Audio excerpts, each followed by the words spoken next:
다 잘 계셨죠? 저도 잘 있었습니다. 찬양이 참 은혜롭네요. 하나님의 은혜로 오늘까지 살고 오늘 저녁에도 하나님의 은혜로 이 자리에 모였습니다. 또 앞으로 주님 나라에 가는 그날까지 하나님의 은혜로 살아가게 될 줄 믿습니다. 여러분, 은혜로 산다는 말을 바꿔서 표현하면 하나님만 의지한다는 뜻이죠. 우리 자신을 믿으면 안 됩니다. 우리는 연약한 그릇이기 때문에 언제 어떻게 될지 모르는 존재이므로 자기 자신을 믿고 사는 것처럼 어리석은 일은 없습니다. 철저히 우리 자신을 부인하고 하나님의 도우심을 구하면서 살아가는 우리들이 되어야 될 줄로 믿습니다.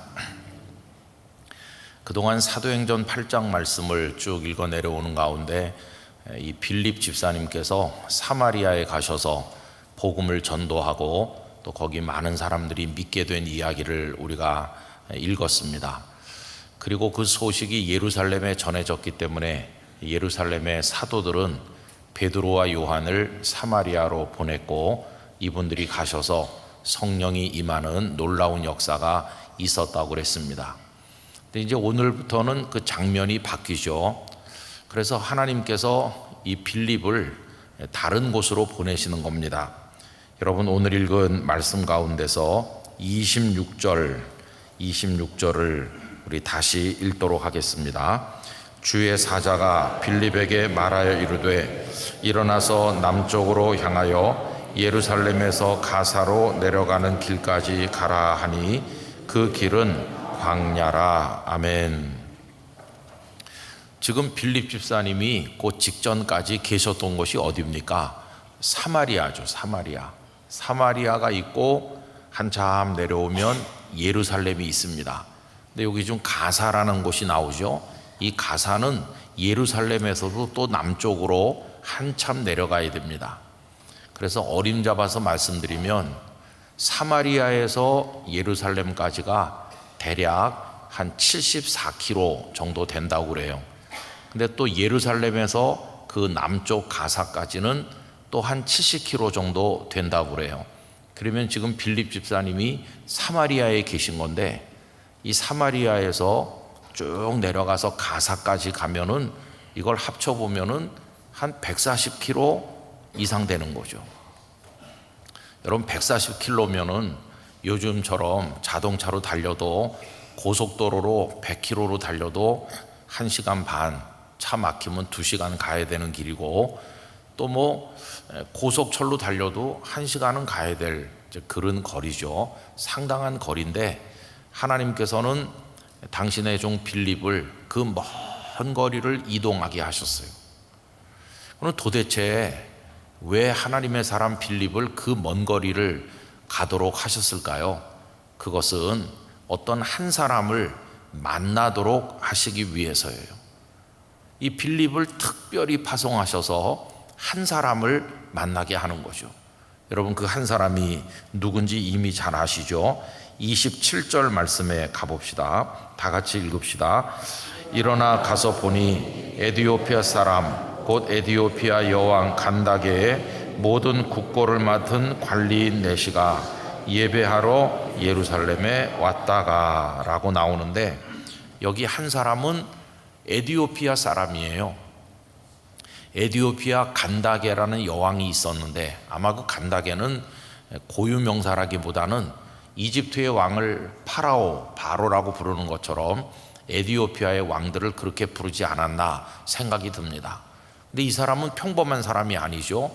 국고를 맡았으니까 우리식으로 말하면 경제를 총괄하고 있는 경제부총리쯤 되는 아주 힘이 있고 신분이 높은 사람인데 그 사람이 예루살렘에 왔다 가는 거죠.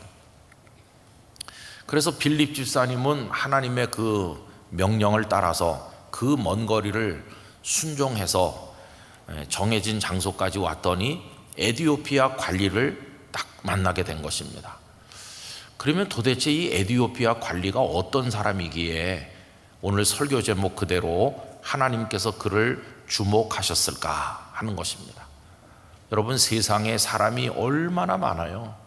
정말 넘쳐나는 게 사람처럼 여겨지지 않습니까? 그런데 그 많은 사람 중에서 하나님의 시선이 멈추는 사람, 얼마나 영광스럽겠어요. 저는 우리가 대단한 존재들은 아닌 것 같이 보이지만 하나님의 눈앞에서는 존귀하길 원합니다. 세상 사람들은 우리를 별것 아닌 것처럼 여기더라도 하나님은 나를 귀하게 여기신다. 하나님의 시선이 내게 임하여 있다. 얼마나 영광스럽겠어요. 여러분, 그건 욕심이 아닙니다. 하나님, 제가 세상에서는 특별하지 않은 것 같지만 하나님 앞에서는 특별하고 싶습니다. 하나님의 눈길이 머무는 사람 되고 싶습니다. 이건 욕심이 아니고 성도라고 한다면 당연히 그래야 되는 겁니다. 여러분, 우리가 그런 사람 되기를 소원하고요, 늘 기도하시기를 바랍니다. 자, 그런데 이 에디오피아 관리가 어떤 사람이길래 하나님께서는 빌립을 보내서 만나도록 할 만큼 그에게 마음을 쏟으셨을까?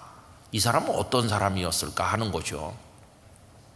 뭐 여러 가지 설명이 가능하겠지만은 신앙적인 입장에서 딱 두 가지만 오늘 저녁에 생각하려고 그래요. 하나는 그 사람이 예배자였다 하는 것이에요. 방금 읽은 27절 말씀에 보면 이 사람이 어떤 일로 예루살렘에 왔다 가는 겁니까? 예배하러 예루살렘에 왔다, 이렇게 표현하고 있잖아요. 여기 예배하다라고 하는 프로스퀴네오라고 하는 이 동사는 신약 성경에서 하나님을 경외하고 하나님을 높이고 하나님을 예배할 때 전형적으로 등장하는 단어입니다. 아주 많이 쓰이는 단어예요. 하나님을 경배한다. 우리 사람이 하나님께 할 수 있는 최고의 일은 예배입니다. 근데 이 사람이 예배자가 된 것이에요. 아까 우리 불렀던 찬양 중에 부르신 곳에서 나는 예배한다고 그런 가사로 찬양을 했잖아요. 근데 저는 요즘에 교회가 많이 부르는 찬양 가사를 읽으면 참 재밌다는 생각이 들어요. 왜 그러냐 하면 그 부르신 곳에서 나는 예배한다 이렇게 하는데 그 참 좋은 찬양인데 시작할 때 보면은 어떻게 시작하냐면은 따스한 성령님 그렇게 시작하죠, 그죠? 그래서 옛날엔 불길 같은 성령이요 이렇게 했는데 성령님이 좀 식으셨나? 옛날에는 불길 같았는데 뜨거워 그랬는데 요새는 따뜻해졌나? 저 혼자만의 생각인지 잘 모르겠어요. 어떤 목사님이 그러더라고요. 불길 같은 성령은 감당하기가 어렵다고. 여러분, 막 뜨거운 음식을 먹으면은 입을 다 대고 그러니까 감당하지 못하잖아요. 미지근한 거는 뭐 먹기가 좋은 거죠. 근데 성령님도 불길 같은 성령이 임하면 내가 뒤집어지는 거예요. 내가 뒤집어지고 새 사람 되고 변화돼 가지고 내가 원했던 삶을 사는 게 아니라 나의 모든 걸 다 버리고 주님만 위해 살게 되니까 그런 성령님의 임재는 무서워. 그런 뜨거운 성령님은 감당하기가 어렵고 그냥 따뜻했으면 좋겠다. 따뜻한 성령님 정도는 내가 감당할 수 있어. 그래서 약간 좀 익는 것 같으면서도 여전히 인간적인 욕심을 그냥 깔고 사는 어중간한. 그래서 찬양 가사 만드는 분들이 좀 생각을 잘했으면 좋겠어요. 부르긴 부르는데 따스한 성령님 그럴 때마다 이렇게 불러도 되나 그런 생각이 들어요. 한 몇십 년 지나면 차가운 성령님 이렇게 바뀌면 어떡하지? 근데 여러분, 어쨌든 예배자가 되는 거는 참 귀한 거예요. 이 사람이 예배하러 왔다는 겁니다. 예배하러.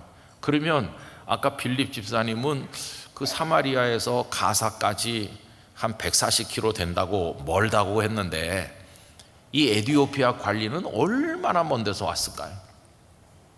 그죠? 요즘에 이제 많이 대충 보는 게 구글 지도인데 구글 지도로 예루살렘에서 저 이집트를 거쳐서 그 남쪽에 오늘날의 에디오피아 중간쯤 이렇게 하면 오늘날의 도로로 하면은요 한 편도가 한 4,000km 됩니다.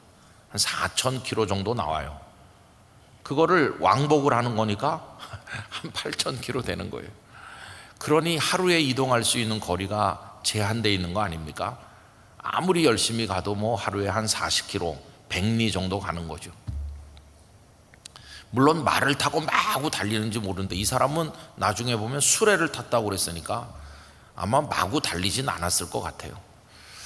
예전에 제가 젊었을 때 배낭 메고 그 여름에 여러 날 이제 휴가라고 시간 받으면 마구 그냥 걷는 거죠. 그냥 7월 말 8월 초에 혼자서 80리터 배낭을 메고 신장로로 걷기도 하고 산으로 걷기도 하고 막 30도 30m 그럴 때 혼자서 걸어가면 땀이 막 비 오듯 쏟아지는데, 근데 그렇게 혼자 걸으면 날이 더울 때는요 많이 걸어야 한 30 몇 킬로밖에 못 걷겠더라고요. 가다가 많이 쉬고 또 밥도 해 먹고 뭐 느티나무 밑에서 낮잠도 자고, 그래서 그런지 열심히 걷는 날이 한 30 몇 킬로 걷고, 쉬면서 그냥 놀면서 가는 날은 한 20 킬로 걷고, 그러다 저 강원도 정선쯤 가가지고는 걷기 싫어서 하루 종일 숙소에서 그냥 노는 날도 있고 그래요. 이게 8,000km, 말이 8,000km지 간단한 게 아닙니다. 그런데 그 먼 거리로 왔어요. 아마 특별 휴가를 냈겠죠. 그래서 내 평생의 소원이 예루살렘에 가서 예배하는 겁니다. 근데 이 사람이 어떻게 하나님이란 존재를 알았기에 왔을까? 여러분, 그 당시 유대인들은 이미 많이 퍼져 살았어요. 우리 아시잖아요. 북왕국 이스라엘이 아수르에게 멸망했을 때부터, 또 남왕국 유다가 바벨론 느부갓네살에게 멸망했을 때부터 사방으로 흩어져 살았기 때문에 저 북쪽으로만, 바벨론 쪽으로만 흩어진 게 아니라 많은 사람들이 남쪽으로도 내려갔습니다. 여러분, 예레미야 이야기를 보면 남유다가 멸망했을 때 예레미야를 통해 주신 말씀은 바벨론에게 항복하고 가만히 그 채찍을 맞고 있으면 하나님께서 회복시켜 주신다, 70년 후에는 돌아오게 하신다, 그거였잖아요. 그런데 사람들은 그 말을 믿지 않았어요. 그래서 그들은 자꾸만 애굽으로 가려고 했어요. 사실 예레미야도 애굽에서 세상을 떠나셨는데 예레미야는 원해서 애굽으로 가신 게 아니고 그 사람들이 그를 붙들어 가지고 애굽으로 끌고 간 겁니다. 많은 유대인들이 남쪽 애굽으로 갔어요. 그래서 거기서 이제 멸망하기도 하고 그랬는데, 어쨌든 그 에디오피아랑 애굽은 지척이거든요. 그러니까 하나님이란 존재가 그들에 의해서 널리 퍼졌을 가능성이 많이 있죠. 근데 어쨌든 이 사람은 하나님이 계시다는 걸 알았고, 하나님 신앙의 중심지는 예루살렘 성전이라는 것도 알고 있는 거죠. 그래서 그 먼 거리를 예배하러 이제 왔다 가는 거다 하는 것입니다. 여러분, 저는 우리 영락교회 성도들이 하나님 앞에 충실한 예배자가 되시기를 바라고요. 예배하다가 하나님의 복을 받으시길 바라고, 생애 마지막에도 예배하다가 하나님 앞에 가시기를 바랍니다. 제가 부산에 가서 처음에는 그저 임시 목사같이 부임을 해서 있다가 1년 후에 위임식을 했습니다. 위임식을 할 때 오셔서 설교해 주신 목사님께서 동네 중앙교회 그때 심호하시던 목사님이신데 신동용 목사님이라고 아주 틀이 좋으시고 잘생기시고 보스 기질도 있으시고 후배들을 잘 챙기던 그런 분이셨어요. 마음이 참 넓고 그런 분인데 신 목사님을 모셔서 제 위임식에 설교를 이제 부탁을 했었습니다. 근데 이 신 목사님 존경하면서 가까이에서 많이 따랐는데 세월이 많이 지난 다음에 이 목사님께서 울산에 가셔서 어느 목사님이 위임할 때 설교를 하셨어요. 그런데 설교를 하면서 첫째 이렇게 해야 됩니다, 그리고 둘째 이렇게 해야 됩니다 하는데, 둘째 하면서 목사님이 옆으로 넘어가신 거예요. 강단에서 설교하다가 쓰러지신 거예요. 그 한 1, 2년 전에 목사님이 가볍게 뇌출혈 같은 증세가 살짝 있었거든요. 그래서 계속 좀 조심을 하셨어야 되는데 뭐 워낙 사역이 바쁘시고 하다 보니까 제대로 몸조리를 못 하셨는지, 그리고는 그 강단에서 쓰러지셔 가지고 그래서 병원으로 위임식이 다 중단이 되고 급하게 병원으로 모시고 갔더니 벌써 천국에 가신 거예요.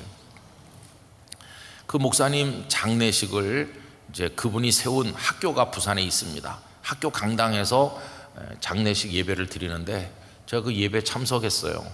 목사님의 마지막 생전의 모습이시다. 그러면서 영상을 한 5분 보여줬는데 그 영상이 그 교회 위임식 설교 영상인 거예요. 바로 며칠 전 영상, 그 설교하시던 그 영상을 마지막 영상이라고 보여주는데 목사님이 둘째는 하면서 이렇게 넘어지시는 고기까지 보여줬어요. 그래서 마음속으로 생각이 많았어요. 아, 설교하다가 하늘나라 가시는 목사님 얘기는 지금까지 들어보지 못했는데 저게 사람들이 어떻게 생각할까? 어떤 사람들은 나쁘게 비난하는 사람도 있을 것 같아요. 그런데 제 입장에서, 목사 입장에서 생각해 보니까 가장 영광스러운 거는 목사가 설교하다 하늘나라 가는 거, 이거 정말 영광스러운 것 아닌가 하는 생각이 들더라고요. 제가 이제 부산에 목회하러 갔더니 제가 있기 전에 오래전에 그 교회를 심호하셨던 여전도사님이 계셨는데 이분이 이제 연세 많아가지고 부산 옆에 마산이라고 여러분 아시잖아요. 마산 가는 중간에 진동이란 곳이 있는데 이제 거기 살고 계셨어요. 아드님은 다른 데서 이제 결혼해 살고 전도사님 혼자 그 진동의 자그마한 아파트에 사셨는데, 그래서 제가 부임한 이후에 그 전에 계셨던 여전도사님이시기 때문에 한두 번 찾아가서 인사도 하고 이제 그랬더랬습니다. 그런데 그 전도사님이 하나님의 부르심을 받으셨다고 그래서 우리 장로님들하고 갔었죠. 그래서 어떻게 어머니가 돌아가셨나, 그 아드님도 이제 목회를 하셨던 분이신데, 그랬더니 그 아드님 목사님 말씀이 우리 어머니 앉아서 돌아가셨다고 그래요. 앉아서. 그 아드님이 전화를 드려도 연락이 없고 해서 찾아와 봤다는 거예요. 전화를 받지도 않고 하시니까. 그 어머니 아파트에 들어가니까 앞에는 성경 찬송이 펼쳐져 있고, 그 옛날에 성경 읽는 조그만 책상 있잖아요. 그 앞에 방석이 있고, 방석 위에 이렇게 무릎 꿇고 앉으셔서 그냥 그렇게 그냥 돌아가셨더라는 거예요. 그냥 옆으로 쓰러지지도 않으시고. 그래서 그 전도사님 얘기가 지금도 제 마음에 기억되고 있어요. 성경을 읽으시다가 돌아가셨는지 기도하다 돌아가셨는지 모르겠지만은 이 전도사님이 마지막 남긴 모습은 너무도 귀한 모습을 남기신 거 아닙니까? 여러분, 이번에 이제 교회에서 저에게 좀 쉬어야 된다고 자꾸들 장로님들도 말씀하셔서 제가 이제 2주간 교회를 비우게 되었는데요. 그래도 뭐 비우면 그 다음에 뭘 하면 되겠습니까? 어디 가 있어도 예배하는 사람이라는 건 변하지 않잖아. 주일 설교는 제가 쉬고 우리 원로 목사님이 해주셨지만은 뭐 딴 데 가 있다고 예배를 안 드리는 건 아니잖아요. 그래서 영상으로 일부 예배를 2주간 드렸어요. 우리 영락교회 성도들이 영상 예배 드리는 기분이 어떤가 제가 한번 체험을 해봤어요. 그렇게 하고 이제 또 다른 교회도 또 가봤어요. 이번에 제가 여러 교회를 가봤습니다. 제가 가서 있는 주변에 새벽기도는 가야 되니까 또 새벽기도를 이 교회도 가보고 저 교회도 가보고, 수요 예배도 또 어느 교회 가서 수요 예배도 드리고, 그리고 또 주일 예배도 우리 교회 영상 예배를 드렸지만 그 영상 예배 드리고 나서 또 11시에 또 다른 교회 예배 가서 다른 교단 예배는 어떻게 드리는지 제가 한 헤아려 보니까 7교회인가 8교회인가 제가 요번에 이제 새벽 기도도 가고 수요 기도회도 가고 이렇게, 그래서 저에게 많은 도전도 되고 마음의 감동도 있고 아주 작은 교회, 어떤 교회 새벽 기도회 갔더니 목사님하고 앉아있는 성도가 3명인데 제가 가니까 5번째가 됐고, 조금 있으니까 한 사람이 또 와서 6명이 새벽 기도 하는데 가서 또 기도도 해봤어요. 그러면서 드는 생각이 뭐냐 하면은, 나중에 내가 나이가 많이 들어서 영락교회 목사에서 당연히 은퇴할 거고, 은퇴해가지고도 시간이 더 많이 지나면 더 이상 설교도 하지 않을 거고, 그 다음에는 선교, 봉사 그런 일도 이제 안 하게 되는, 더 나이가 많아지면은 나는 그때 뭐 하고 있을까 생각해 보니까 딱 답이 하나예요. 맨 마지막까지 성도에게 남는 것은 예배 잘하는 거, 그게 남는 거예요. 그게 남아요. 여러분 70에 은퇴하셔도 더 왕성한 예배자가 되셔야 돼요. 은퇴한 이후에도 모든 예배 열심히 나오셔야 돼요. 저는 하나님 앞에 이런 기도를 드리고 있습니다. 하나님께서 얼마나 생명을 주실지는 알 수 없지만은 이 땅에 살려두시는 동안 내가 목회에서 은퇴하더라도 모든 새벽 기도에, 모든 수요 예배, 모든 금요 기도에, 제가 어느 교회를 나가게 될지 모르겠지만은 모든 예배에 참여하다가 하나님 나라에 가게 해주세요. 하나님 나라에 가는 그날도 예배하고 가게 해주세요. 그리고 천국의 영원한 예배로 들어가게 해주세요. 그런 기도를 드리고 있어요. 여러분, 제가 이 기도를 비싸게 굴지 않고 그냥 드릴 테니까 여러분들도 저처럼 기도하시기 바랍니다. 천국 가는 날도 예배하고 가게 해주세요. 이 사람의 예배의 정성이 대단하잖아요. 아니, 그러면 에티오피아의 높은 관리가 오면 그 예루살렘에 있는 대제사장이나 뭐 그런 사람들이 쌍수를 들고 환영하면서 막 양탄자 깔아서 영접하고 그럽니까? 아닙니다. 잘 아시잖아요. 성전이 그 안에 있고 성전 뜰이 있고 거기 제사장들만 이제 들어가는 거고, 그 다음에 이스라엘 남자, 그리고 그 다음에 이스라엘 여자, 그리고 제일 바깥에가 천대받는 이방인들.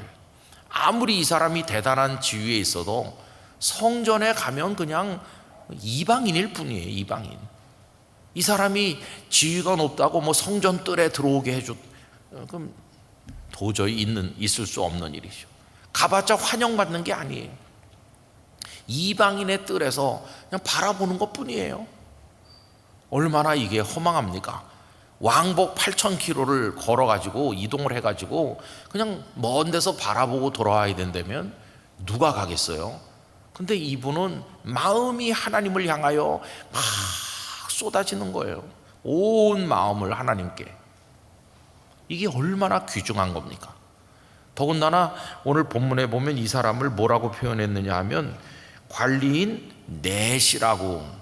여러분, 우리 일반적으로 넷이는 신체적 결함이 있는 사람 아닙니까? 이런 사람은 더더욱 성전 그래서 환영받지 못하잖아요. 근데 이 사람 그런 사람이에요. 그런 걸 알 텐데도 하나님을 예배하겠다고 하는 열망을 가지고 그 먼 거리를 온 거예요. 저는 종종 아쉬움을 가질 때도 많이 있습니다. 왜 그러냐 하면 우리 영락교회는 서울 한복판에 있다 보니까 저 용인 화성 뭐 저 고양 파주 인천 저 끝에서 먼 데서 충청도에서 뭐 이렇게 먼 데서도 오시니까 우리 교회 참 한번 예배하러 오기가 어렵잖아요. 하나님께서 우리의 형편을 아시고 어쩌면 그렇게 광역버스 제도를 만드셨는지 그래서 딱 요 앞에 서게 하셔가지고 버스 전용 차로로 참 우리를 위해서 하나님께서 열심히 도와주고 계신 거죠.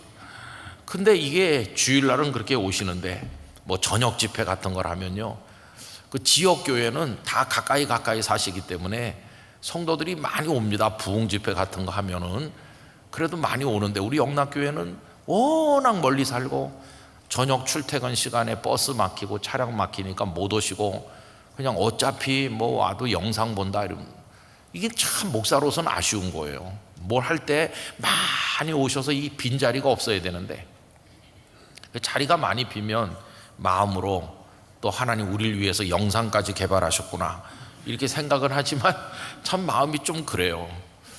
그래도 하여튼 우리 주일날 어르신들께서 다 그 먼 거리에도 허리가 다 꼬부라지셨는데도 지팡이 짚고 저 문턱을 넘어 올라오시는 걸 보면은 에티오피아 내시가 여기 있구나, 그 믿음의 열심을 하나님께서 보고 계실 줄 믿습니다.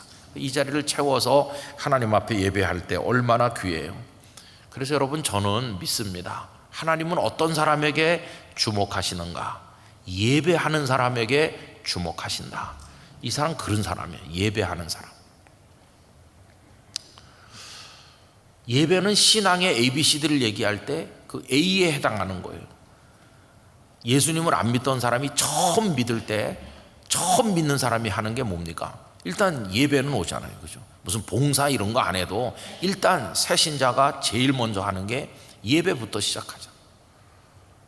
또 새신자만 그런 게 아니라 우리도 다 그렇죠. 뭐 저도 어머니 품에 안겨서 여기 영락교회 왔으니까 우리가 이 땅에서 제일 먼저 했던 게 예배자로 이 땅에 엄마 품에 안겨서 오는 거고, 아까 말씀드린 것처럼 나이가 많아도 맨 마지막까지 할 게 예배자가 되는 것이고, 천국에 올라가서 더 이상 선교, 봉사 그런 거 안 합니다.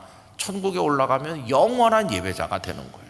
그러니까 이 예배가 얼마나 소중한 건지 여러분 온 마음과 정성을 다해서 하나님을 예배하기를 원합니다.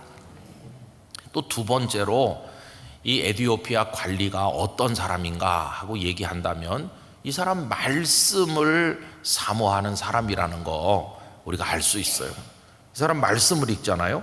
28절 다 같이 읽읍시다. 돌아가는데 수레를 타고 선지자 이사야의 글을 읽더라. 이사야서를 읽는 거예요. 여러분 요즘에는 이렇게 성경책이 우리 손에 다 있고 참 얼마나 좋습니까? 이게 한 권으로 다 돼 있잖아요. 근데 옛날에는 인쇄술이 없을 때이기 때문에 잘 아시는 것처럼 양피 가죽에다 쓰면은요 이런 두루마리 큰 것들이 이사야서 하나만 해도 엄청나게 많은 거예요. 여러 개가 돼야 이사야서 하나가 되는 거예요. 이걸 성경 전체를 한다고 그래 보세요. 양이 큰 창고로 하나 가득일 거예요. 또 너무나 고가기 때문에 일반 사람들은 이걸 가진다는 것을 상상할 수 없어요. 예수님 당시에는 회당에 가면 회당에서 그냥 읽어줄 때 다 듣는 것 뿐이지 이 성경을 개인이 소장한다는 거는 있을 수가 없었어요. 아마 또 이때는 두루마리가 아니었을지도 모릅니다. 그때는 그 나일 강가에서 자라는 파피루스를 이렇게 그걸 재료로 해가지고 베니어판 만들듯이 이렇게 말려서 붙여가지고 그 종이처럼 사용했거든요. 그래서 그걸 구멍을 뚫어가지고 오늘날 책을 묶듯이 이렇게 코덱스 방식으로 이제 만들기도 했어요. 아마 그런 형식이었을지도 몰라요. 그리고 이 사람이 읽는 그 성경은 어떤 언어로 돼 있을까? 이 사람이 히브리어를 뭐 줄줄 읽는 사람은 아니었을 것이고 당시 세계 언어인 헬라어는 아마 이 사람이 알았을 것 같아요. 더군다나 아프리카 아닙니까? 근데 그 헬라어로 된 구약 성경은 본래 히브리어로 됐는데 이거를 헬라어로 번역한 거를 70인역 성경이라고 하는데 이 70인역 성경이 만들어진 곳이 아프리카 알렉산드리아고 그게 BC 한 3세기쯤 되거든요. 그러니까 한 300여 년 전에 아프리카 땅에서 구약 성경이 헬라어로 번역이 돼 가지고 있었으니까 그게 아마 많이 퍼지고 있었을 것이고 에티오피아의 경제를 손에 쥐고 있는 정도의 사람이라면은 그 성경을 구입할 수 있는 능력이 아마 있었을 거예요. 그래서 이 사람은 아마 그 성경을 소유하고 있었고 예루살렘에 오면서도 그 수레에다가 그 중에 일부를 가지고 오면서 읽는 거죠. 여러분 수레는 잘 깔린 아스팔트 위를 쿠션 좋은 승용차를 타고 달리는 거랑 다르잖아요. 막 돌짝밭 같은 데를 갔다가 덜컹거리면서 얼마나 그 수레를 타고 가는 게 힘들었겠어요. 여러분 사극 드라마에 보면은 그 대감님 댁 여인들은 가마를 많이 타잖아요. 가마, 4사람이 드는 가마에 이렇게 타고 앉아 있는데 그 가마가 엄청나게 멀미가 난다고 그럽니다. 멀미. 그 타고 앉아 있는 게 힘들다고 그래요. 근데 뭐 수레를 타는 것도 비슷하겠죠. 근데 그냥 앉아 있기도 힘든데 이 사람은 말씀을 읽고 있는 거예요. 얼마나 하나님의 말씀에 대한 집념이 있습니까? 하나님은 어떤 사람을 눈여겨보시는가? 아까는 예배자라는 말씀을 드렸고 두 번째는 하나님의 뜻이 무엇인지를 알고 싶어 하는 사람. 다른 말로 말하면 하나님 당신이 원하시는 대로 살고 싶습니다. 하나님께서 저에게 하실 말씀이 무엇입니까? 그러면서 성경을 통해서 하나님의 뜻을 알기를 원하는 사람, 그런 사람에게 하나님의 시선이 머문다는 걸 깨닫게 되는 것이죠. 여러분 성경을 우리가 열심히 오이코스 성경 읽기도 하고 하는데 성경은 성경 지식을 위해서 읽는 게 아니라 말씀이 가르치는 하나님의 뜻을 따라 우리의 삶을 살기 위해서 말씀을 읽는 것이죠. 결국 말씀을 사모한다는 말은 성경을 많이 안다는 뜻을 넘어서 순종하기 위해서 말씀을 읽는 거예요. 이 사람은 바로 그걸 지금 하고 있는 거죠. 여러분, 예배가 언제 완성됩니까? 1시간 축도가 딱 끝나면 그때 예배가 끝나는 게 아니라 하나님의 뜻을 깨달아서 그 말씀을 가지고 일상에 나가서 순종하며 살아갈 때 그게 생활의 예배가 돼야 온전한 예배가 되는 것이죠. 근데 이 사람은 말씀을 알려고 노력했다는 거예요. 근데 우리 다음 수요일에 이어서 생각하겠지만 이 사람은 읽어도 뜻을 잘 몰랐어요. 그래서 빌립이 이 사람에게 접근해가지고 이제 얘기를 하잖아요. 그 읽는 것을 아느냐고. 이 사람이 가르쳐 주는 사람이 없어서 잘 모른다는 거잖아요. 결국 빌립이 이제 가르쳐 주는데 잘 모르지만 읽는 거예요. 여러분, 하나님의 말씀을 다 아는 사람은 세상에 한 명도 없습니다. 그러나 우리가 잘 몰라도 말씀을 읽다 보면 하나님께서는 필요한 구절을 깨닫도록 은혜를 주신다고 믿습니다. 그래서 이 사람 말씀을 열심히 사모함으로 읽는 것이죠. 저는 이분이 말씀을 읽는 데서 큰 감동을 받았어요. 예루살렘에 갔을 때 이방인이라고 아무도 그를 환영하지 않고 저 바깥 뜰에서 바라보고 또 바깥 뜰에서 바라봤을 거예요.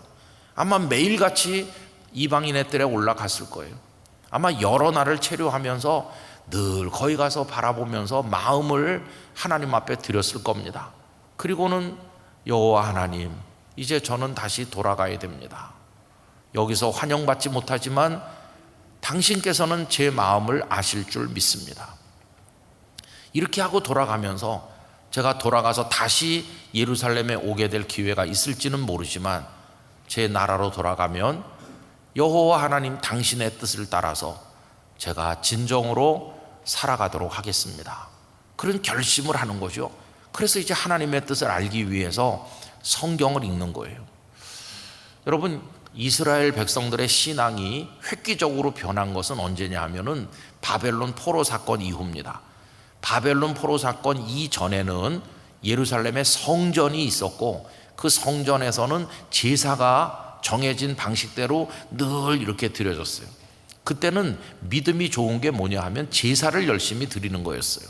상번제도 드리고 뭐 온갖 제사가 있잖아요.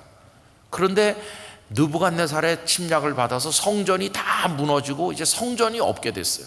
성전이 없이 바벨론의 포로로 끌려가니까 그때 그들의 정신이 공황 상태를 맞이했어요. 큰일 났다. 성전에 가서 제물을 바쳐야 하나님을 섬기는 건데 성전이 없어졌으니 이제 우리는 어떻게 하면 좋을까? 그 포로기 이후에는 전혀 다른 신앙의 형태가 나타났는데 성전에 가서 소나 양을 잡아 제사를 드리지 못하더라도 하나님의 말씀을 마음에 새기고 그 말씀을 묵상하고 말씀대로 살면 그게 하나님이 받으시는 진짜 예배다. 이렇게 새로운 형태로 변했어요. 성전 제도를 통한 하나님 섬김에서 말씀을 통한 삶이라고 하는 새로운 형태의 신앙으로 바뀌게 됐고 그 핵심에 있었던 분이 에스라라는 것을 우리가 알고 있어요.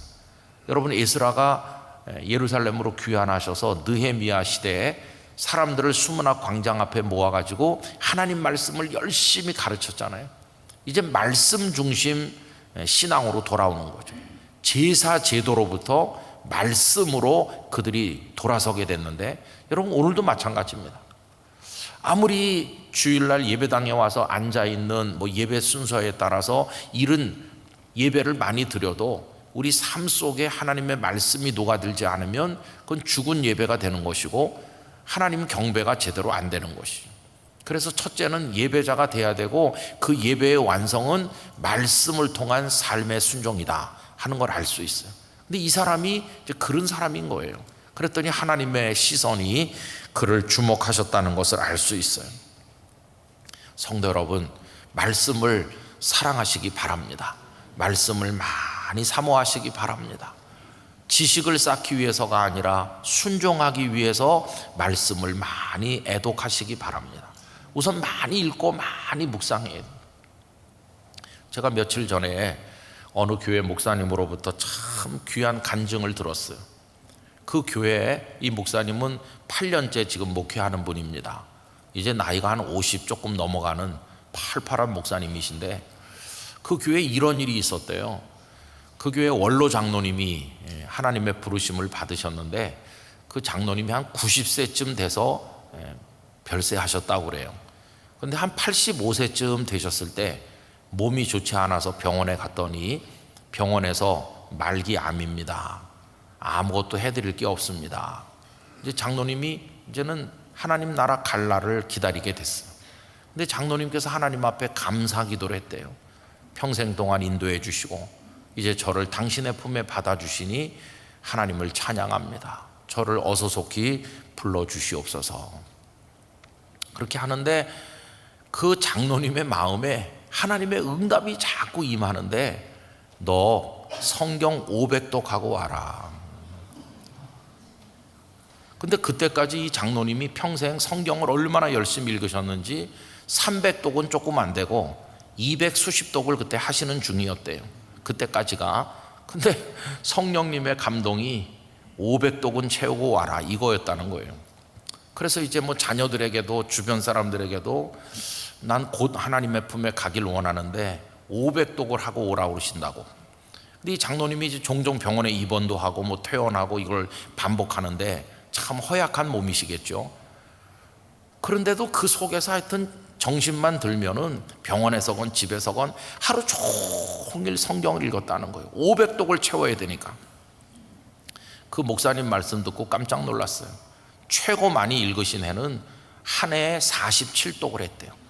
한 해 47독이면 52주니까 일주일에 성경을 한 번 읽는 겁니다. 하루 종일 읽는 겁니다. 여러분, 이분은 워낙 그 전에도 많이 읽었으니까 성경이 눈에 착 붙어 있는 분이죠.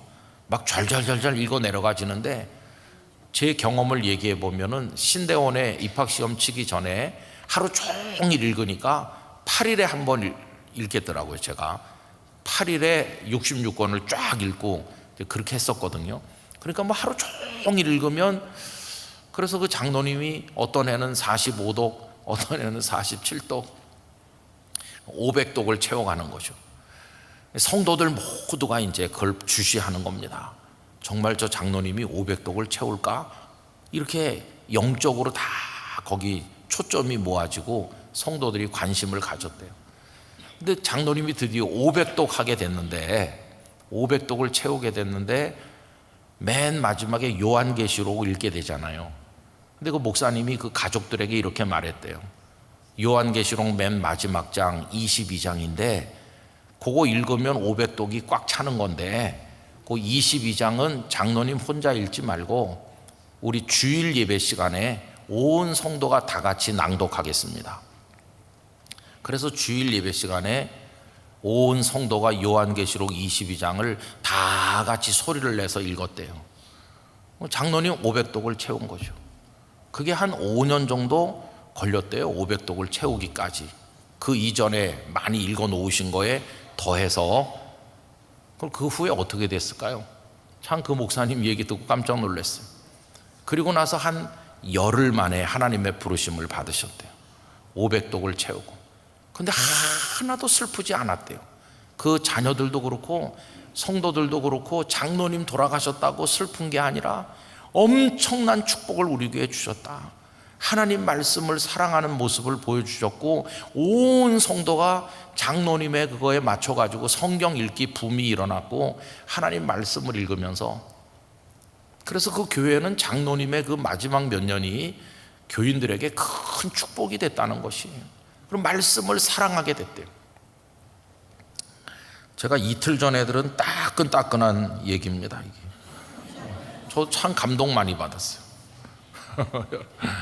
여러분 한번 목표를 세워보세요. 하늘나라에 가는 그날까지 여러분은 한번 몇 독쯤 하시고 싶으세요? 하나님 말씀 많이 읽으시기 바랍니다. 저 교회에서 오이코스 읽으라고 하니까 그거 열심히 읽자. 그래봤자 1년에 1독밖에 못해요. 오이코스는 1년에 1독밖에 못해요. 뭐 그 장로님 같이 1년에 40 몇 독씩 하긴 어렵겠지만은 그래도 하여튼 하나님 말씀 많이 읽으시고. 그래 두 가지입니다. 오늘 얘기는 그 사람 신실한 예배자이셨다. 그리고 하나님 말씀을 사랑하는 분이었다. 이게 두 가지가 합쳐져서 온전한 하나님 섬김이 되는 거다. 근데 하나님께서 그를 주목해 보시고 그에게 예수님의 복음을 제대로 알려주시기 위해서 멀리 있는 빌립 집사님을 보내서 만나게 하셨다. 여러분, 그럼 이 에티오피아의 관리가 엄청난 선교를 많이 했습니까? 뭐 대단한 일을 많이 했습니까? 그런 거 한 게 없어요. 아주 기초 예배하고 말씀 읽고, 이거 신앙생활의 기본 중에 기본이잖아요. 신앙생활의 기본에 충실한데 하나님은 그를 귀하게 여기시는 거예요. 우리가 오늘 하나님을 믿는 방식을 생각해 봐야 됩니다. 무슨 뭐 대단한 직분을 가지고 뭐 꼭 목사가 돼서 뭐 엄청난 뭐 사역을 하고 그래야 하나님이 귀하게 보시는 게 아니라 예배드리고 말씀을 사랑하고 하나님께 순종하기를 원하는, 이거 아주 기본적인 것이잖아요. 근데 그 기본적인 것을 거짓 없는 마음으로 충실하게 감당할 때 하나님은 그런 사람을 귀하게 여기신다는 거예요. 우리 영락의 성도들이 그런 분들 되시기를 축원합니다. 여러분, 예배 잘 드립시다. 그리고 하나님 말씀 사랑하고 살아가기를 원합니다. 하나님께서 우리 한 분 한 분을 지켜보시고 은혜 위에 은혜를 더하여 주시기를 간절히 축원합니다. 기도하겠습니다. 아버지 하나님, 멀리 에티오피아에서 왔던 한 예배자를 하나님께서는 주목하시고 빌립을 보내서 그에게 복음의 진술을 듣도록 은혜를 베푸셨습니다. 오늘도 하나님의 눈길이 누구에게 머물러 있는 것일까요? 하나님을 바르게 예배하고 말씀을 사랑하여 하나님 말씀대로 살기를 소원하는 자들에게 하나님은 사랑을 베푸시는 줄로 믿사오니 우리 영락의 성도들이 다 그렇게 되도록 은혜를 주시옵소서.